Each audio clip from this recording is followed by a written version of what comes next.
بسم اللہ الرحمن الرحیم۔ حضرت ذوالنون مصری رحمۃ اللہ علیہ دریاؤں، صحراؤں اور بازاروں کے ساتھ ساتھ پہاڑوں پر بھی رب کائنات کی قدرتوں کا جلوہ دیکھنے کے لیے تشریف لے جاتے تھے۔ آپ تنہا اور پرسکون جگہوں کی تلاش میں رہتے تھے کہ جہاں عبادت و ریاضت اور ذکر و فکر کے لیے ماحول بڑا سازگار ہوتا ہے۔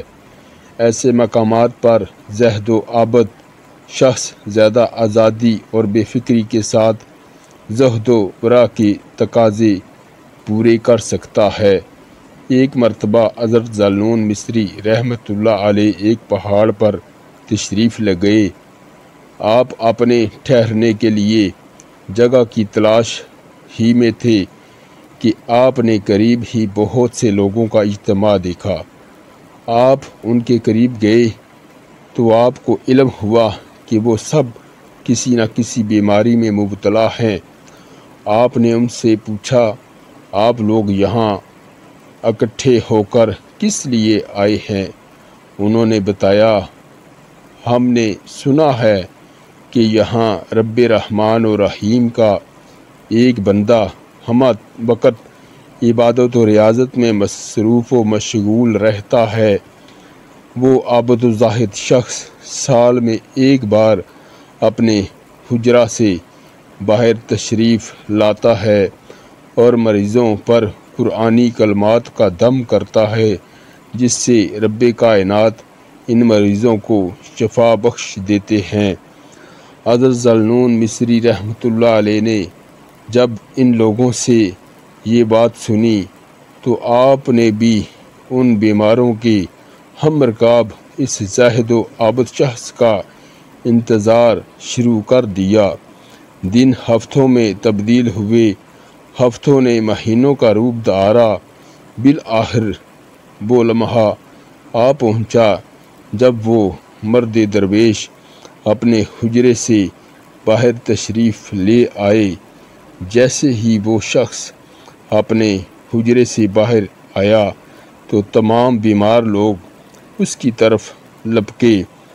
اس مرد کلندر نے آسمان کی جانب اپنی نگاہیں اٹھائیں اور کچھ پڑھ کر بیماروں پر دم کیا تو وہ لوگ اس کلام اللہ کی برکت سے رب تعالیٰ کے فضل و کرم کی بنا پر صحت یاب ہو گئے۔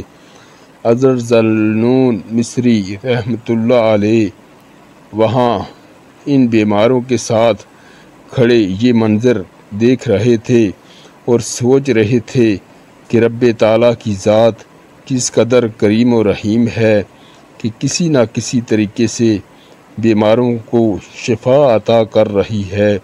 وہ مرد کلندر جب واپس حجرے میں جانے لگے تو آپ نے آگے بڑھ کر ان کا ہاتھ پکڑ لیا۔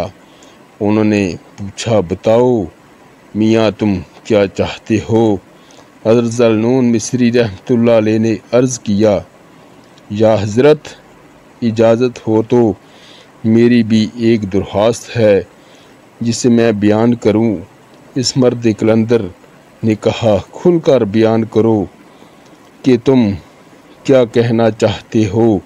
حضرت ذوالنون مصری رحمۃ اللہ علیہ نے کہا، یا حضرت آپ نے کلام اللہ کی مدد سے ظاہری اور جسمانی بیماریوں والوں کو تو درست کر دیا، مگر میری بیماری باطنی اور روحانی ہے، اس کا بھی علاج فرما دیجئے تو میں ساری عمر آپ کا احسان مند رہوں گا۔ اس مرد درویش نے یہ سنا تو فرمایا، اے ذوالنون، میرے ہاتھ کو چھوڑ دو، اس لیے کہ اللہ تبارک تعالیٰ دیکھ رہے ہیں کہ تم نے اس کے دست کرم کو چھوڑ کر دوسرے کا ہاتھ پکڑ لیا ہے اور یہ بات صحیح نہیں ہے۔ یہ کہہ کر اس مرد کلندر نے اپنا ہاتھ چھڑایا اور دوڑ کر اپنے حجرے میں چلے گئے۔